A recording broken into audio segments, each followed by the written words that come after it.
Como cada semana, bienvenidos a Con los de Casa, este espacio del Universal, donde debatimos con datos y argumentos. Y en esta ocasión trataremos el tema de la línea 12 del metro. Falla estructural en la línea 12 del metro. Habla el primer informe que presentó la tarde del miércoles, la mañana del miércoles, mediodía del miércoles, la jefa de gobierno, Claudia Sheinbaum, después de 5 semanas del 3 de mayo, cuando ocurrió el colapso en una parte de esta línea, la línea dorada del metro.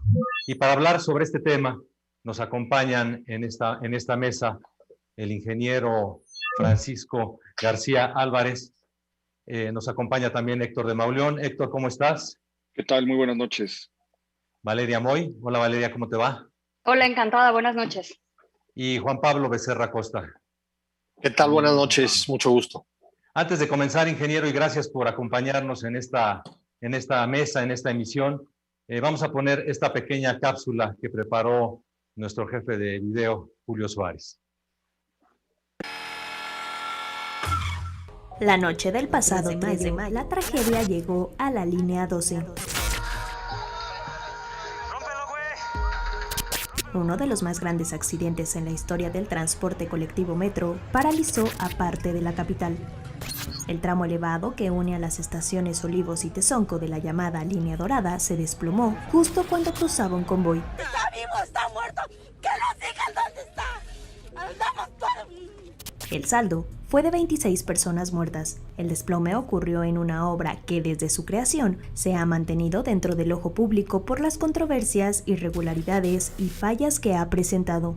Además de las pérdidas humanas y los heridos, el accidente toca 3 administraciones capitalinas, la de Marcelo Ebrard, quien fue el promotor y cuya administración se encargó de la construcción de dicha línea, la de Miguel Ángel Mancera, quien durante su gobierno suspendió la operación de 2 estaciones argumentando problemas de construcción. Tras 20 meses de trabajo, regresó a operar con la promesa de que nunca más sería suspendido el servicio, y hasta la actual administración de Claudia Sheinbaum, donde ocurrió la tragedia. A casi un mes y medio de lo ocurrido, este miércoles, DNB, la empresa encargada de realizar las investigaciones, presentó su dictamen preliminar, en el que atribuye el colapso a múltiples fallas durante la construcción. De acuerdo con el dictamen, detectaron deformación de vigas, fracturas en diversas traves y deficiencias en las soldaduras de la estructura, además de la utilización de diferentes cementos.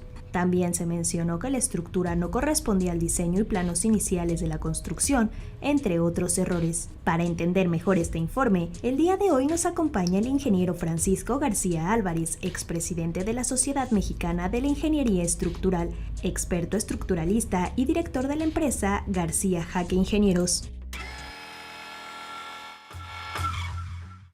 Pues para empezar, quisiera cederle la palabra a mis compañeros columnistas del Universal, para comenzar a preguntarle al ingeniero sobre los primeros resultados que escuchamos este día. Adelante, ¿quién quiera empezar? A ver, ingeniero, Ahí está, Juan Pablo. buenas noches. Hola, buenas noches. Repito algunas de las cosas rápido que se mencionaban en la pieza.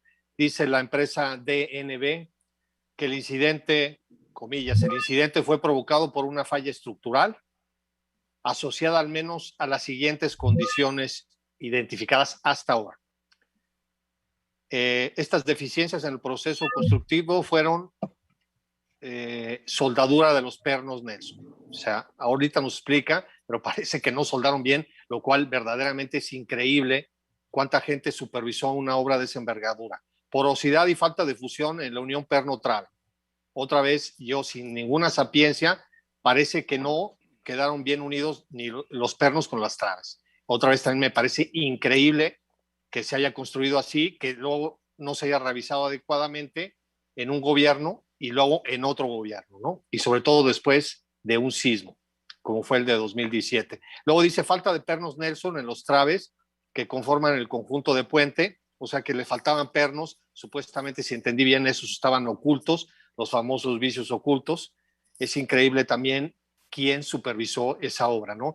Diferentes tipos de concreto en la tableta, yo no sé si por corrupción, soldaduras no concluidas y o mal ejecutadas, otra vez no sé, a mí me deja estupefacto todo esto que señala supervisión y control dimensional en soldaduras de filete. Entonces, ingeniero, lo primero que le quiero preguntar, pues francamente parece, ¿cómo entender que una obra de esta envergadura, con tanto dinero, con tanto tiempo, tenga estas fallas que parecen pequeñas y que nadie se dio cuenta?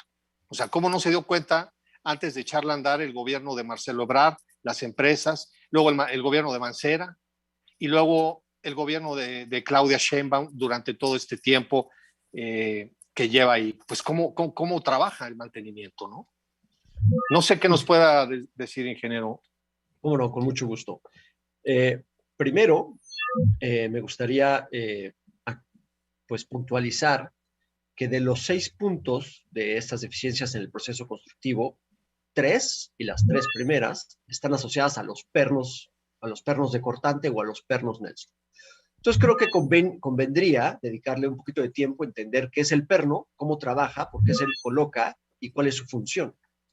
Y básicamente tiene que ver que el perno tiene que hacer trabajar 2 materiales diferentes en conjunto. Esos puentes están constituidos por unas vigas metálicas que son de sección I. Si las vemos de frente, tienen la sección de una I mayúscula. Y luego en la parte superior se coloca una placa de concreto, como una losa de concreto, que sirve pues de superficie de rodamiento. El concreto, porque el concreto está compuesto de 4 materiales básicamente, que es grava, que es una piedra grande, arena, que rellena los espacios entre las gravas, cemento, que es el cementante, el que hace todo como el pegamento, y agua. El cemento y el agua reaccionan entre sí, generan calor, generan una reacción química y unen todos estos materiales formando esta piedra artificial muy dura, muy resistente, que le llamamos concreto, ¿de acuerdo? Y el concreto es muy bueno cuando lo apretamos, es muy difícil romperlo, resiste muy bien cuando lo apretamos, pero no tanto cuando lo estiramos, ¿de acuerdo? Entonces, para eso entra el acero. El acero es muy bueno cuando lo estiramos. También trabaja muy bien cuando lo apretamos, pero cuando lo estiramos, su comportamiento es fabuloso. Entonces, estos puentes es la unión de 2 materiales, el acero en la parte de abajo y el concreto en la parte de arriba.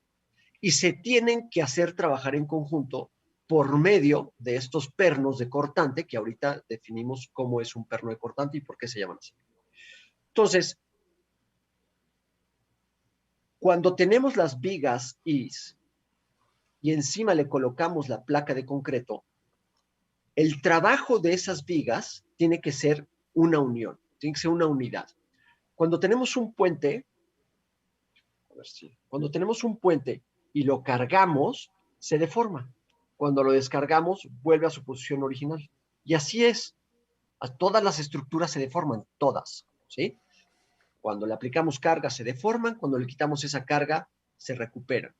Y los puentes, como su carga es movible, viene y se va, pues tienen este efecto de deformarse y recuperarse, deformarse y recuperarse. Y eso conlleva a un efecto que le llamamos fatiga, porque después de millones de ciclos, pues evidentemente los materiales sufren fatiga. ¿Qué pasa cuando estos 2 materiales se deforman? Pues tratan de deslizarse uno sobre el otro. Y para eso son los pernos. Si yo pongo mis manos, pues las puedo deslizar fácilmente entre ellas, ¿no? No hay. Pero sin embargo, si yo pongo un elemento entre mis manos, ya no se pueden deslizar una con respecto a la otra, ¿sí? Y esto es lo que los pernos fueron diseñados. Y para eso se utilizan. Y su trabajo, básicamente, se le llama acortante. Porque cuando la placa de arriba o el concreto se deforma y las vigas de acero se deforman en diferentes configuraciones, tratan, o en esa superficie entre los dos materiales, hay un efecto de cortante que se le llama. Y esos pernos tratan de cortarse. Por eso se le llaman pernos de cortante, porque resisten ese corte. Y no estamos hablando que el puente tenía 3 o 4 o 5 pernos, no. Estamos hablando que el puente, o todos los puentes, pueden llegar a tener hasta 4 hileras o 5 hileras de pernos espaciados a 10, 15 o 20 centímetros en toda la longitud. Entonces, la cantidad de pernos es considerable, es mucha, se necesitan mucha para que este trabajo en conjunto, ¿no?, se lleve a cabo y los puentes funcionen de manera adecuada. Ahora, ¿cómo se colocan los pernos en esas vigas metálicas? Este tipo particular de pernos, pues es una marca, se llaman pernos Nelson, porque los inventó una empresa que se llama Nelson, y su proceso de soldadura a las vigas metálicas está patentado y hay una herramienta específica para colocar estos pernos. ¿Por qué una herramienta específica? Porque genera un calor tal que la fundición entre el perno y el patín es total. Y eso garantiza que la unión entre el perno y la placa superior de la sección I sea perfecta. Estas pistolas, unas pistolas donde se coloca el perno y cuando se pone sobre el patín superior y se activa el mecanismo, genera un arco eléctrico y funde el material. Estas pistolas requieren un amperaje o una calidad de energía eléctrica muy específica, ¿sí? Y a veces en las obras no es fácil conseguir esa calidad de energía eléctrica con el amperaje indicado para colocar estos pernos. No es la única forma de colocar los pernos. Esos pernos se pueden soldar con el electrodo que conocemos regularmente, que es una varilla envuelta en una especie como de, pues un material de recubrimiento que cuando se forma el arco eléctrico, este material se funde, genera una especie como de ambiente inerte entre la superficie que se está tratando de unir y quita la humedad, quita las impurezas del aire y garantiza una soldadura adecuada, ¿sí? Entonces, cuando no tenemos la pistola, porque en el sitio las condiciones eléctricas no son adecuadas, se pueden soldar con estos electrodos. Pero el proceso es más lento, el proceso requiere mayor supervisión y el proceso pues, puede conllevar a muchas imperfecciones, como creo que son las que se presentaron en el dictamen que nos presentaron el día de hoy en la mañana. Entonces, los pernos aparentemente son el principal problema de estos hallazgos preliminares en la fase 1 del reporte que presenta la empresa DMB y pues suena lógico, a la luz de la evidencia fotográfica a la cual hemos tenido acceso, a la luz de las visitas en la zona que tuvimos oportunidad de hacer, pues suena que los pernos son los responsables de esto. ¿Por qué? Pues creo que sí es una mala calidad constructiva, una mala ejecución. Sí hay una deficiencia. Ingeniero, perdón, sí, una pregunta. Es que esto levantó muchísimas expectativas, la presentación de este peritaje. ¿Usted cree que las ha cumplido? ¿El peritaje? Ajá, lo que se ha presentado, lo que se conoce hasta el momento. La parte preliminar creo que sí. La parte preliminar, que es detectar el posible mecanismo de falla o el posible error constructivo, creo que sí es un dictamen veraz y que ha cumplido con lo que la comunidad ingenieril tenía ya detectado con las fotografías que han estado circulando dentro de la comunidad ingenieril.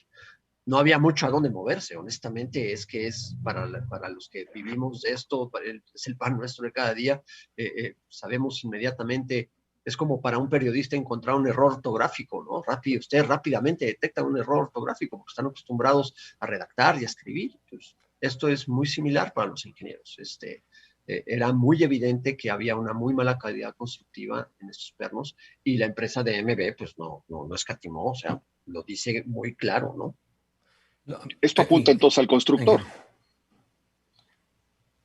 No me gustaría caer en señalamientos, ¿no? Porque no señalamientos a partir de usted, sino de lo que se puede extraer del peritaje. Yo creo que no solamente hay un responsable en esto, o sea, hay plazos muy estrictos, seguramente les fincaron plazos muy estrictos, que los obligaron a lo mejor a hacer construcción en condiciones no favorables. En la Ciudad de México hay que entender que llueve 6 meses al año. Nos llueve de mayo a octubre. Y en la tarde, todas las tardes, en la Ciudad de México nos caen unos chaparrones bestiales. Y sobre todo en el sur de la Ciudad de México, ¿no? El sur de la Ciudad de México tiene problemas de agua constantemente. Tláhuac constantemente tiene problemas de inundaciones. Entonces, llevar la ejecución de una obra en tiempos muy apretados, porque así lo solicita el programa de obra, con condiciones climáticas la mitad del año o la mitad del tiempo muy complejas, pues pudieran haber conllevado a problemas de deficiencias en estos procesos constructivos. Hablan también de diferentes tipos de concreto en la zona de las tabletas. Creo que esto puede estar asociado a que las tabletas se llevaban prefabricadas, ¿no? Las tabletas se llevaban del taller, eran unas tabletas largas de todo el ancho, se llevaban, se montaban y tenían unas ventanas donde entraban los pernos y luego en esas ventanas se ponía concreto para hacer esta unión entre las tabletas prefabricadas, los pernos y las estructuras metálicas. Y es muy probable por las fotografías que existen que debido a la calidad del concreto y a la ausencia de finos, si ustedes ven algunas fotografías, no ven un concreto lisito, no ven un concreto uniforme, se aprecia todo cacarizo, lleno de huecos, lleno de oquedades. Y es muy probable que, con el riesgo de equivocarme, que esté yo equivocado en el proceso constructivo, pero es muy probable que hayan colado lloviendo. Y entonces la lluvia haya deslavado estos materiales finos del concreto y pues el concreto no alcanzó a tener la calidad suficiente. Entonces, pues es culpa del constructor, pues hasta cierto punto de vista sí, pero ¿qué lo empujó a colar con condiciones no favorables? Okay. Pues evidentemente los tiempos a los cuales estaba sometido, ¿no? Ingeniero, antes de darle la palabra a Valeria, quisiera poner el tema de los pernos, la alineación. Cuando uno ve esa fotografía donde los pernos no están alineados, uno sin ser especialista como usted, ingeniero García Álvarez, se da cuenta que eso no está bien. Haciendo un poco también el ejemplo de los periodistas, cuando vemos una falta de ortografía en una cabeza, en un sumario, en un texto, pues de inmediato nos damos cuenta que eso no está bien. ¿Por qué entonces se presumió y se sigue presumiendo y lo sigue haciendo el ex jefe de gobierno, Marcelo Ebrard, de que fue la obra más auditada? Ahora sí le cedo la palabra a Valeria, pero quiero poner ese tema en la mesa. Muchísimas gracias, David. Bueno, a mí me surge la duda después de leer algunos de los datos que salen en este reporte, porque claro, el reporte o este informe se da sobre el accidente en específico, sobre este tramo específico. Pero ¿qué podemos esperar del resto de la vía o del resto de la línea? Supongo que esta línea, o sea, lo que uno puede inferir sin, por supuesto, tener toda la información es si faltaron pernos en esta sección, deben de faltar en toda la construcción de la vía. Entonces, ¿es esto remediable? ¿Esto se puede corregir? ¿O ya es una línea que más nos valdría cerrar, tirar y empezar de nuevo? Porque pues simplemente suena aparentemente a que esto no es un accidente que se pueda resolver, a que corregimos este tramo y pegamos los chipotes y entonces ya queda otra vez la vía y podemos funcionar. Suena a que por lo menos las dudas de los errores, entre comillas, de construcción, pues están en toda la obra, ahora sí que en toda la extensión de la línea.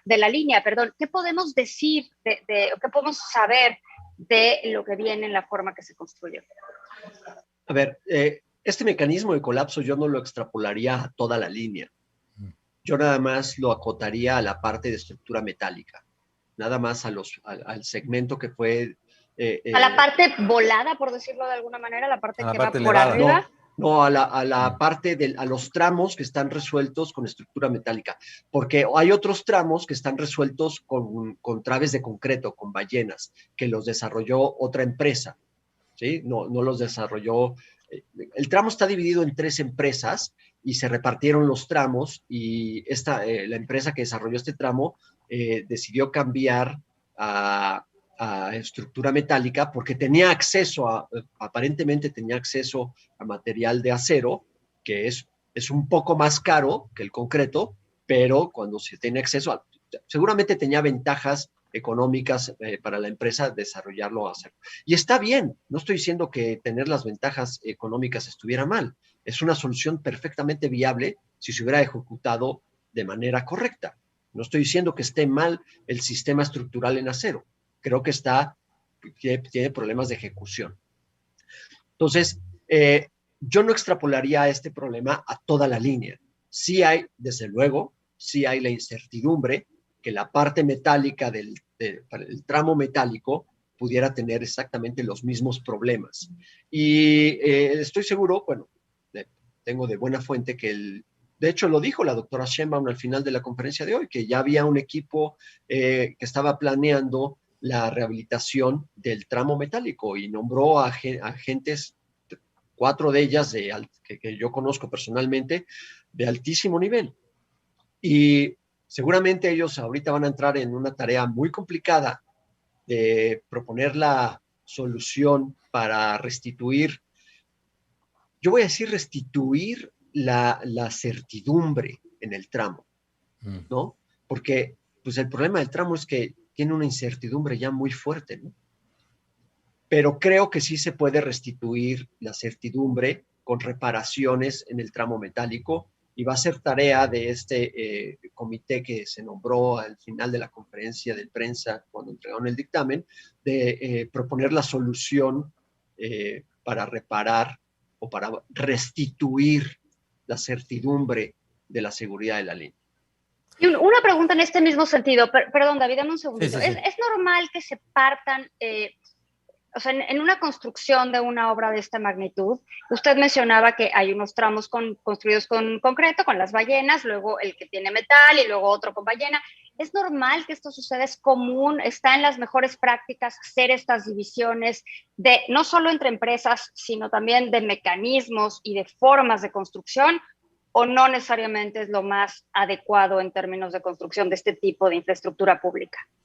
No, yo no veo mal que se mezclen sistemas estructurales. Para empezar, el metro es en la línea 12, atraviesa todos los tipos de suelo de la Ciudad de México. Va desde la zona de lomas, que en suelo firme, pasa por zona de transición, donde la capa dura está pues, entre 10 a 20 metros de profundidad, y se va a zonas donde la capa dura está hasta 40, 50 metros de profundidad. Entonces, pues el metro atraviesa a través de muchos sistemas, muchos tipos de suelo de la Ciudad de México.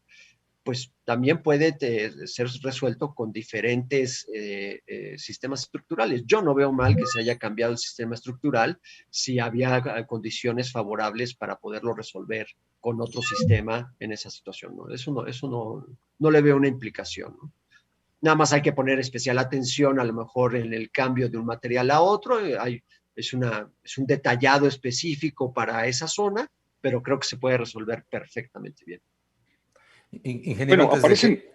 perdón, es que a nada más propósito quisiera ver que si me contesta la parte de por qué si era la obra más auditada nunca se dieron cuenta los ingenieros, los especialistas, que algo andaba mal. O sea, tuvo que colapsar este tramo para, como usted dice ahora, a la vista de los especialistas, darse cuenta de que eso no estaba bien.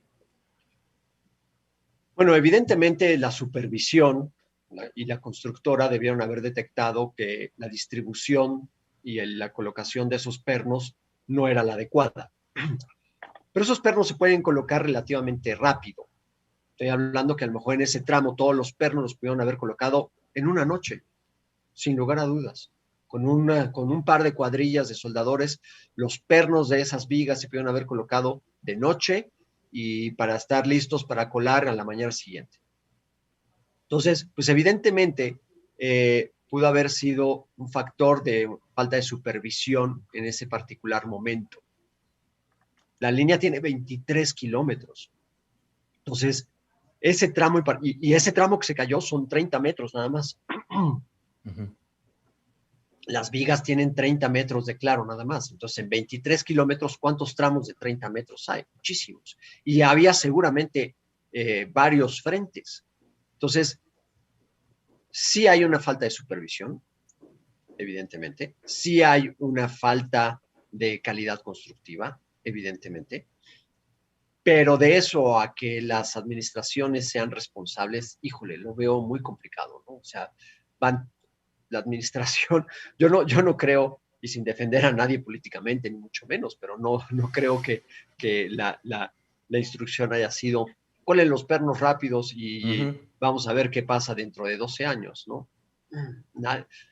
Nadie construye y nadie diseña para que se le caigan las cosas. Esa es la premisa fundamental de un ingeniero. Hay dos cosas que no nos gustan a los ingenieros. La primera, que se nos caiga algo. Eso es patético, eso es una tragedia. No nos gusta que se nos caigan las cosas.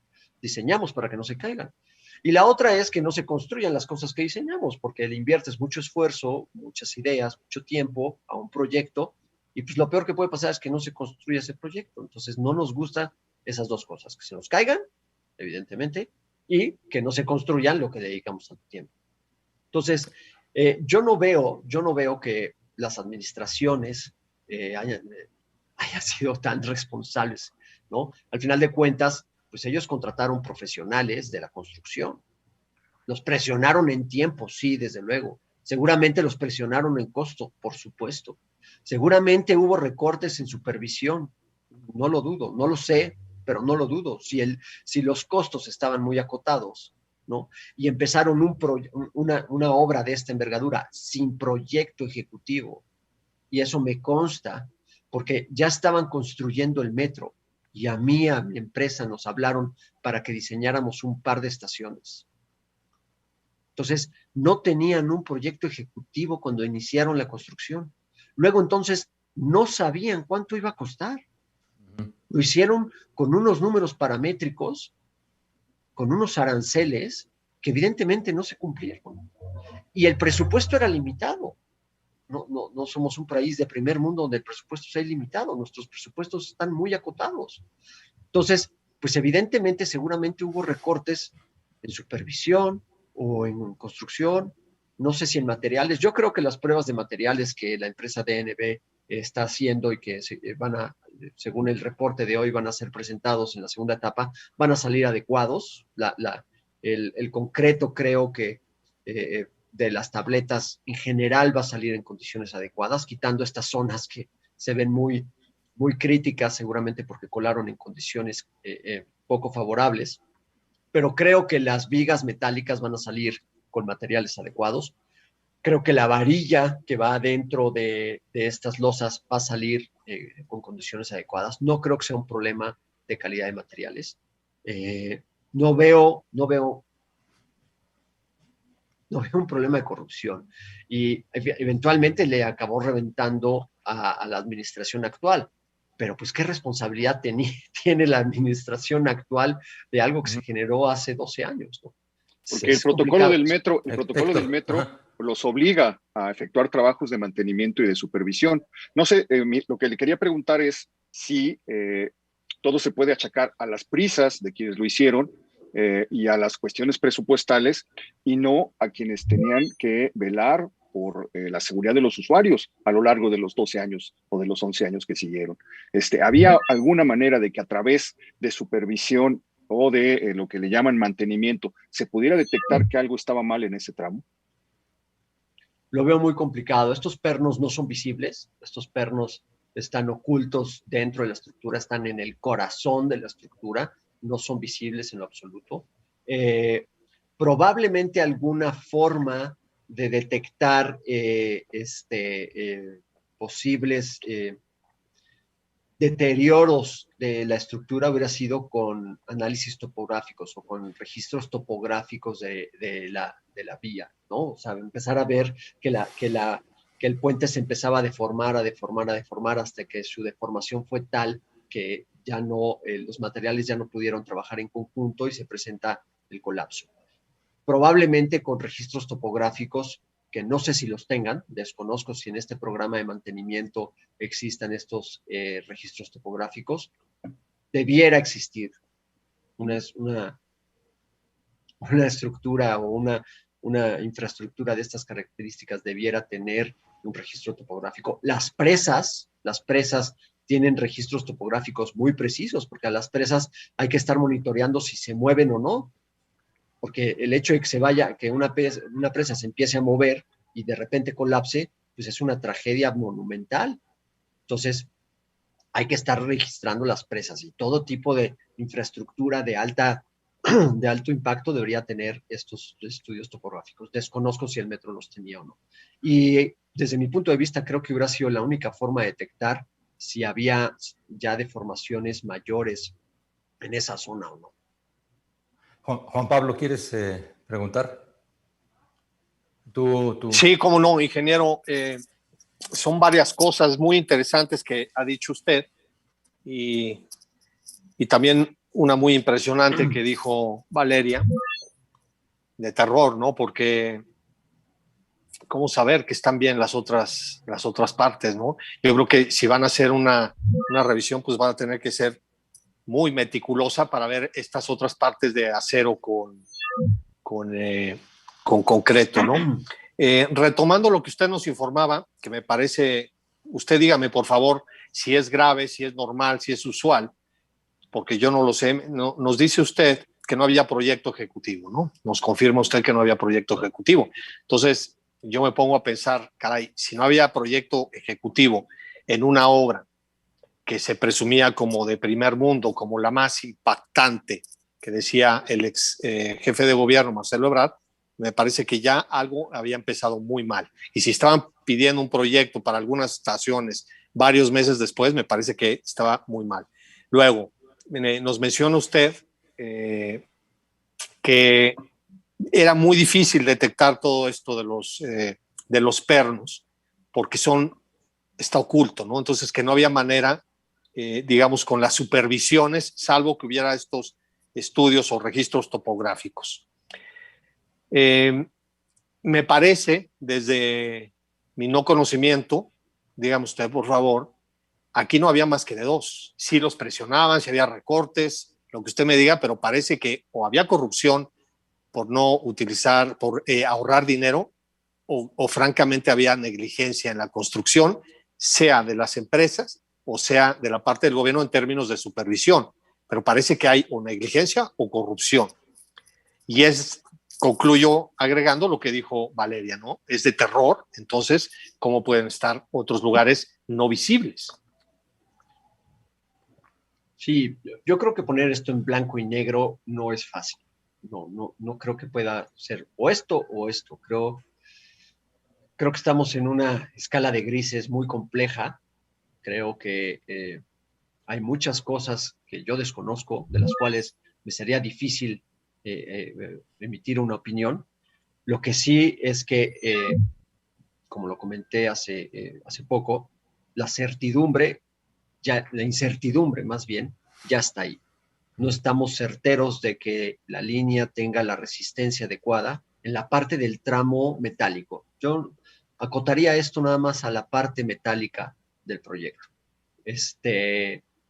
Sé que eventualmente van a revisar toda la línea y no solamente la línea 12, sino todos los tramos elevados de las líneas del metro van a ser revisados.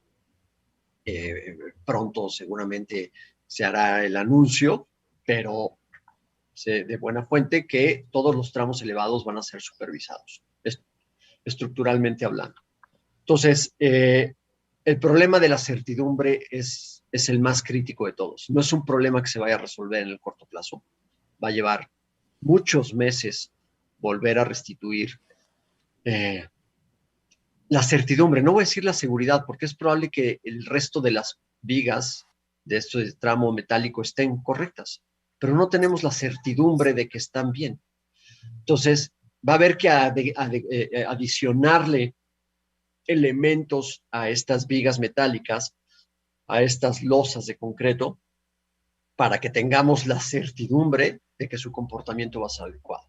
Y no solamente, ahorita, sino en la vida útil que va a tener esta línea 12, que pues, esperemos sea de muchos años, ¿no? O sea, la línea 1 del metro tiene 60 años. Pues ya vimos que no. Ya vimos que la vida útil no llegó ni a 12 años. O sea, la vida útil, ahí sí la respuesta, sí. ¿No? Hablamos de la vida útil de otras líneas que ha llegado a los 50 años y pues la vida útil de esta ya está detenida, ¿no? O sea, a lo mejor se reactiva, pero pues por lo menos en este momento ya hubo un accidente o como le queramos llamar a esta tragedia que costó pues un montón de vidas, ¿no? 26 vidas. Entonces, me parece que, o sea, sí yo entiendo perfectamente lo de la incertidumbre, ya se generó esta incertidumbre en toda la línea, que hay que decir que no se generó en este momento. La línea entera ha estado plagada de incertidumbre, incluso antes de que existiera, con todos los procesos previos a su licitación y a su gestación, estuvo llena de incertidumbre por todo lo que se fue generando. Yo creo que lo que estamos viendo ahora es un informe muy técnico, sin duda, yo eso no lo niego, pero quizás lo que la gente o la población en México esperaba es encontrar algún responsable. Y ahora los responsables son los pernos, pero desafortunadamente los pernos no pueden ir a la cárcel o los pernos no van a poder tener una responsabilidad penal o jurídica. Entonces, eso es yo creo que lo que tiene un poco satisfecho a la población, un poco en el sentido de lo que comentabas hace rato. Bueno, desde luego son aspectos que se salen totalmente de mis capacidades técnicas. No, yo eso estoy completamente de acuerdo y no pienso llevarlo a esa discusión, me queda muy claro. Sí. Oiga, yo quisiera, pero está muy bien acotarlo, Valeria. Sí, desde luego. Completamente de acuerdo. Quisiera regresar un poco al asunto de la incertidumbre y del diseño, porque conociendo ya un poco más la historia de la línea 12, sí se ve cómo se decide hacer un tramo elevado para que cueste menos o para que salga más barato porque el presupuesto no daba. Pero ese tramo elevado se da precisamente en la peor zona de toda la línea, porque está pasando por la zona del lago, de la que usted ya nos hablaba, ingeniero. Esto obligaba a que el tramo elevado fuera supervisado de una manera mucho más minuciosa, tal vez, que el resto de la línea. Ya teníamos el problema de los trenes que habían traído unos trenes que no estaban diseñados para rodar sobre esas vías y eso provocó ya un desastre. Pero luego estaba el problema de la parte del tramo elevado y del diseño, porque hemos hablado ya de la ejecución, hemos hablado ya tal vez de los materiales, pero puede ser también que el diseño hubiera obligado a unos trabajos de mantenimiento más minuciosos y probablemente si así hubiera sido, pues algo se hubiera detectado, porque también he escuchado decir que las estructuras hablan, que antes de colapsar avisan. Sí, normalmente hay tipos de falla que van avisando, pero tenemos una falla que es una falla frágil, que es una falla por cortante, y que es precisamente esta falla que se presentó en los perros, una falla por cortante y que pues desafortunadamente no avisó, fue súbita. Y creo que está asociado a un problema de fatiga, ¿no? Porque el puente no se cayó cuando pasó el primer tren, o cuando pasó el segundo tren, o cuando pasó el tren de las 7 de la mañana totalmente cargado y los dos trenes al mismo tiempo por la vía. O sea, el tren colapsa 12 años después, cuando seguramente las condiciones de carga máximas ya se habían presentado. Entonces, estos efectos de fatiga que no los mencionan en este primer reporte, pero seguramente hablarán de ellos en el futuro, creo que son importantes. No podemos descartar varias cosas, ni varios factores. Creo que es una concatenación de múltiples factores los que nos llevaron a este colapso. Desde luego, una pésima calidad constructiva, no tengo duda de ello, las fotografías son evidencia total. Segundo, pues una mala supervisión, porque pues, alguien debió haber detectado que eso estaba mal construido.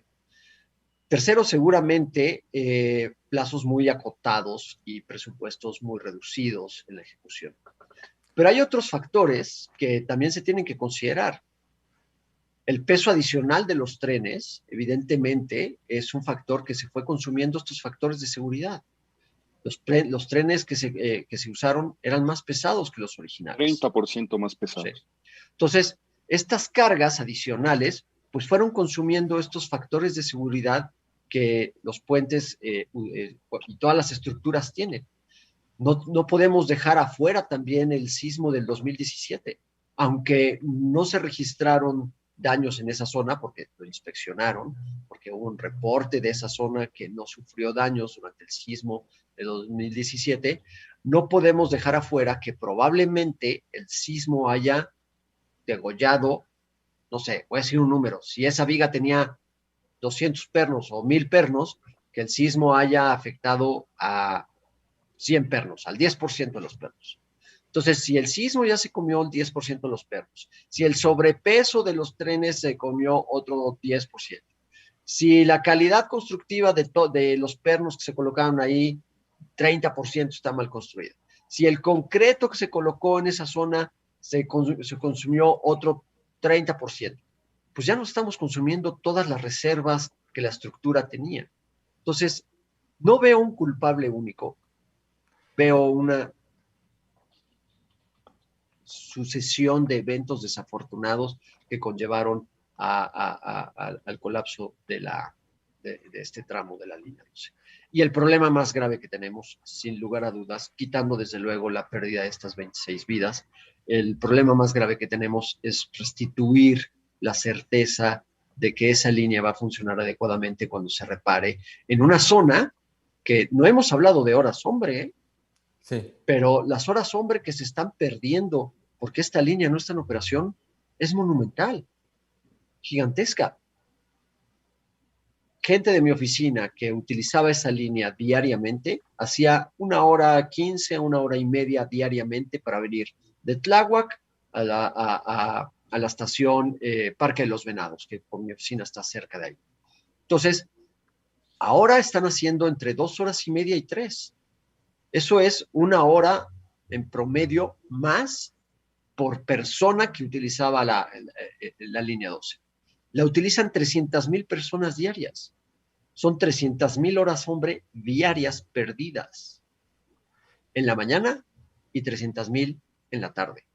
Y entonces, pues sumámosle horas hombre a este problema tan grave de restituir la comunicación con esta zona de la Ciudad de México altamente poblada.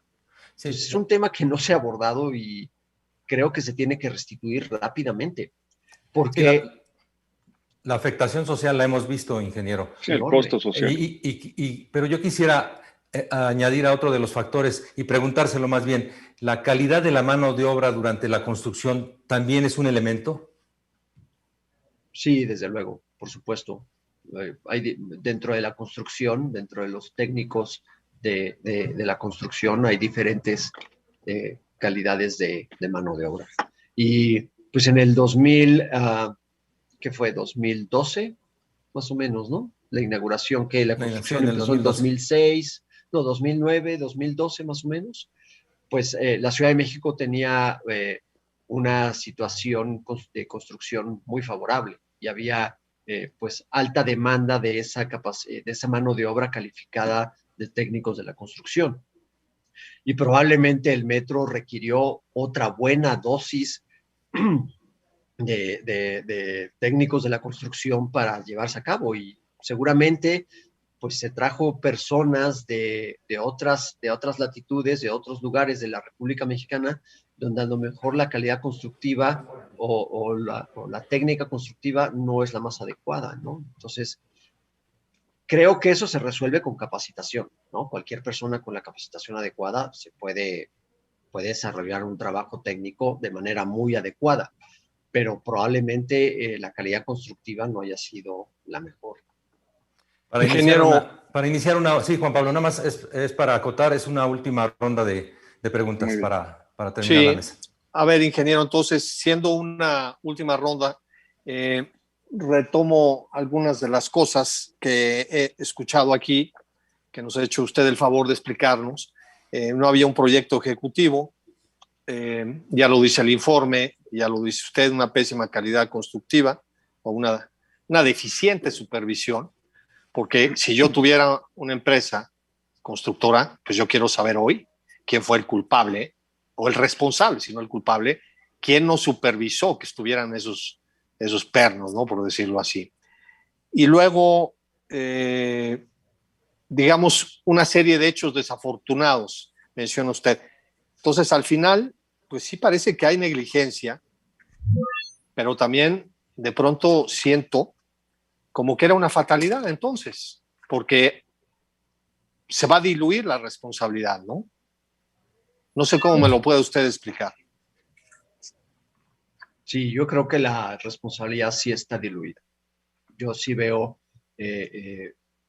muchas personas involucradas en este proceso.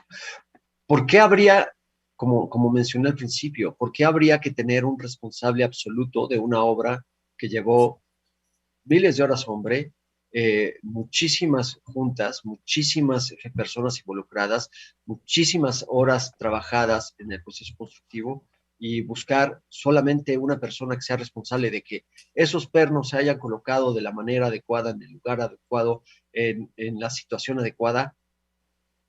Me suena difícil de comprender. Pero no una, pero a lo mejor varios, ¿no? Varias personas concretas.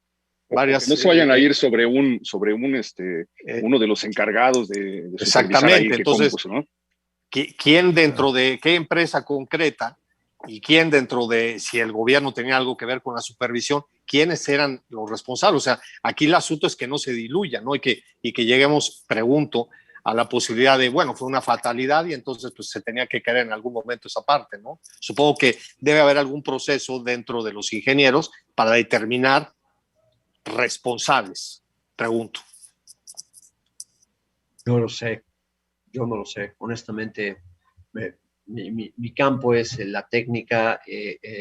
Me queda muy claro que la calidad constructiva no era la adecuada, pero también evidentemente alguien debió haber supervisado y alguien debió haberle dicho también al gobierno, oye, perdón, esto no lo podemos hacer en el plazo que estás pidiendo. ¿Y por qué ese alguien no se levantó, me imagino, en la gigantesca mesa, ahí en la Plaza de la Constitución, en las oficinas del jefe de gobierno, le dijo, señor jefe de gobierno, estos plazos que está imponiendo no son viables? ¿Por qué nadie se levantó y le dijo a rajatabla y se plantó? Pues también alguien debió haber parado esos tiempos que a lo mejor fueron responsables de esta mala calidad constructiva por apresurar las cosas, ¿no? No lo sé. Yo me dedico a la técnica. Afortunadamente las matemáticas son muy nobles, siempre dan los mismos resultados cuando multiplicamos, sumamos, dividimos, integramos o sacamos ecuaciones diferenciales, y pues las cosas políticas están totalmente fuera de mi comprensión, de mi alcance. Mi formación es técnica y científica y es en lo que me puedo enfocar y abocar. No claro, lo sé. porque los tiempos políticos no siempre coinciden con las necesidades, me imagino, en el tema de la construcción. Valeria, por favor. Bueno, yo creo que el comentario de una serie de eventos desafortunados me parece que eso se veía venir de alguna manera, ¿no? Como que esperábamos que hubiera un gran responsable, cosa que en algún momento, David, lo comentamos aquí, eso no va a suceder, porque una obra de esta magnitud, pues en efecto no tiene un solo responsable, tiene un montón de responsables en diferentes etapas del proceso. Sin embargo, esta serie de eventos desafortunados, yo no creo que sean meras coincidencias o, ay, chin, sucedieron, porque en cada una de esas etapas hay alguien que no puso los pernos, hay alguien que compró los pernos equivocados, hay alguien que tomó la decisión de cambiar concreto a acero, que puede ser la decisión correcta, pero que todos esos eventos se tienen que documentar y todos esos eventos se tienen que explicar y todos esos eventos se tienen que supervisar, porque estamos hablando de una obra pública de una magnitud gigantesca. Entonces, más allá de decir, yo entiendo perfecto el comentario de una serie de eventos desafortunados, porque no es una sola cosa, muy probablemente no sea solo el tema de los pernos, sino una combinación de muchos factores. Sin embargo, no quisiera que nos quedáramos con la sensación de, ay, chin, estas cosas pasan, son accidentes, porque no son accidentes. O sea, cuando todo se va conjuntando para tener una obra de mala calidad, pues entonces pasan las cosas que estamos viendo y que desafortunadamente le costaron ya la vida a 26 personas. Entonces, a mí sí me preocupa la siguiente etapa, ¿no? ¿Qué va a pasar con el resto de la obra? con el resto de cualquier obra que se haga, porque hay algo que falló en los procesos. Más allá, no tampoco me quiero meter en la parte política, ni si hubo corrupción o no, pero hay algo que falló en los procesos y eso, si queremos salvar vidas o si queremos que esto por lo menos no le meta una variable más de riesgo a vivir en la Ciudad de México, deberíamos de contemplar esa reestructura o reformulación de procesos porque claramente algo estuvo mal en lo que se hizo. Sí, totalmente de acuerdo. Y los procesos afortunadamente se pueden controlar y se pueden materializar y se pueden auditar y pues desde luego siempre en un proyecto debe haber un revisor, debe haber alguien que supervise y debe haber alguien que ejecute adecuadamente las cosas. Héctor de Mauleón. Sí, bueno, de todas maneras sí sorprende que todos los involucrados en la construcción de la línea estén activos, ocupando altos cargos políticos dentro de la ciudad y esperemos que no vayan a culpar al albañil que puso los pernos o etcétera. Pero no, quería comentar otra cosa, porque hoy el Financiero publicó un adelanto, la versión previa de lo que se iba a dar a conocer. Bueno, tuvo acceso al peritaje, pero decía que en una versión que ellos consultaron, se hablaba de trituración de la losa de concreto, de las cargas, de la influencia de las cargas y de una falla de mantenimiento de la estructura, falta de mantenimiento de la estructura, perdón, pero que en la versión final del peritaje estos tres elementos ya no estaban, ya no venían. Es común que pase esto, que de última hora se saquen tres elementos, falta de mantenimiento de la estructura, pues se me hace como que un poco dándole vuelta a lo que hemos estado hablando, pero ¿se puede dar esto en un peritaje de esta naturaleza? No lo sé, supongo que la empresa DNB tiene una pues ética profesional irrefutable, ¿no? Por eso fue contratada, por eso buscamos latitudes diferentes a las de nosotros.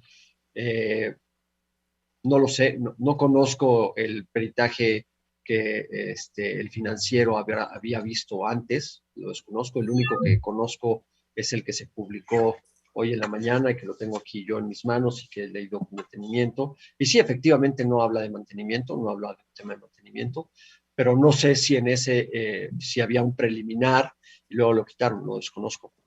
No sé si la empresa DNB pues haya aceptado que le quitaran esa parte, no lo sé. No creo, vaya. Yo no veo una falla de mantenimiento, honestamente yo no creo que haya sea una falla de mantenimiento. De hecho, ingeniero García Álvarez, habla una parte de manera muy somera este reporte. Este reporte habla de que el mantenimiento, por lo menos el de las vías, era el adecuado, si lo leí bien. Sí, pero bueno, pero esa no es una parte estructural. Sí, o sea, claro, desde luego. O sea, es una parte de la electromecánica del sistema de transporte colectivo metro, de la cual yo no sé nada, o sea, de la parte electromecánica y de vías férreas, pues llevé una materia en la carrera, pero pues, hace 25 años, entonces no, la parte electromecánica yo sí la desconozco por completo. De lo que yo puedo hablar un poquito es de la parte estructural, que pues, desafortunadamente es la responsable de esta tragedia.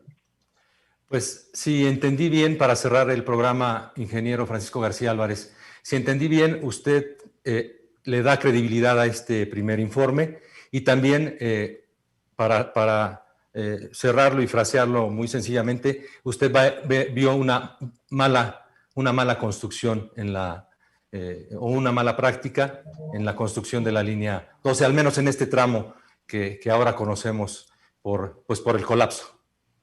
Sí, sin lugar a dudas. Creo que el dictamen que se presentó tiene una veracidad correcta a lo que yo he visto en campo y en fotografías. Me parece adecuado y congruente lo que están presentando. Y sí, considero que el problema principal es una calidad constructiva deficiente. Ingeniero Francisco García Álvarez, muchísimas gracias por haber estado con nosotros en esta mesa con los de casa que hacemos semanalmente con nuestros compañeros columnistas. Gracias por haber estado aquí con nosotros esta noche. No, gracias a ustedes y gracias por la invitación y buenas noches. Gracias por la explicación. Valeria Moy, muchísimas gracias. Gracias a todos. Gracias, ingeniero. Héctor de Mauleón. Gracias, ingeniero. Gracias, David. Gracias a todos. Juan Pablo Becerra Costa, muchísimas gracias. Muchísimas gracias al ingeniero por ayudarnos a entender. Muchas gracias, buenas noches. Y desde luego este tema va a continuar, es uno de 3 reportes y si bien entendimos el mensaje que se dio este mediodía respecto del primer informe preliminar de la línea 12 del metro. Nosotros nos vemos la próxima semana, le agradecemos mucho a usted también su compañía y recuerde en eluniversal.com.mx, el portal de noticias más leído en México y en algunas partes de América Latina, y en nuestro canal de YouTube también de El Universal. Muchísimas gracias, nos vemos la siguiente semana.